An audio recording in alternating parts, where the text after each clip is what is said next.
السلام عليكم ورحمة الله وبركاته. أسعد الله أوقاتكم بكل خير. اليوم راح نعمل مع بعض كيك جميل. اسمه كيك الرطب. عملته من الرطب لأن الرطب يكون عندنا بكميات كبيرة، وهذا موسم الرطب فعملت منه عشان ما يزيد عندنا ونرميه. حطيته بجوة الكيك ويعطيها طعم جميل وشكل جميل أيضا.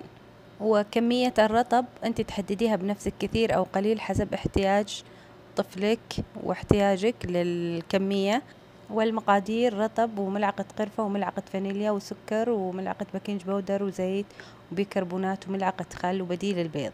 نضع جميع المكونات بالكاس الخلاط. أولا الرطب ننظفه، نشيل النوى منه، وعليه 3/4 كوب سكر وثلث كوب زيت أيضا، وملعقة القرفة وبديل البيض المخفوق، ملعقة أو ملعقتين تقريبا مخفوقة، وملعقة فانيليا وملعقة الخل. ونشغل الخلاط عليهم حتى تندمج المكونات في بعض وتنعم. وممكن نستغني عن بديل البيض إذا ما توفر، وممكن أيضا إضافة القشطة إذا توفرت. وبعد الانتهاء من خلطها نسكبها بإناء كبير وننخل الطحين عليها 1.5 كوب تقريبا مع ملعقة بيكنج بودر تنخل.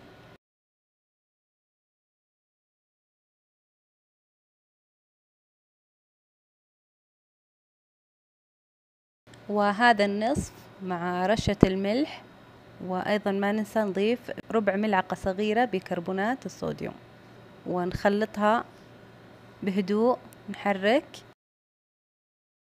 ونحضر إناء وندهنه بالزيت ونسكب فيه العجين، ونكون مسخنين الفرن من قبل بربع ساعة تقريبا أو 10 دقائق حتى يسخن معانا.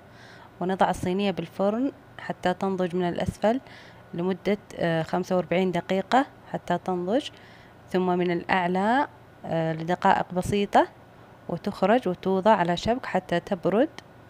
وهذه هي بعد ما نضجت وبردت، نشيلها من الصينية ونزينها بالبودرة، السكر البودرة والقرفة أيضا البودرة، وتقدم وبألف هنا وعافية.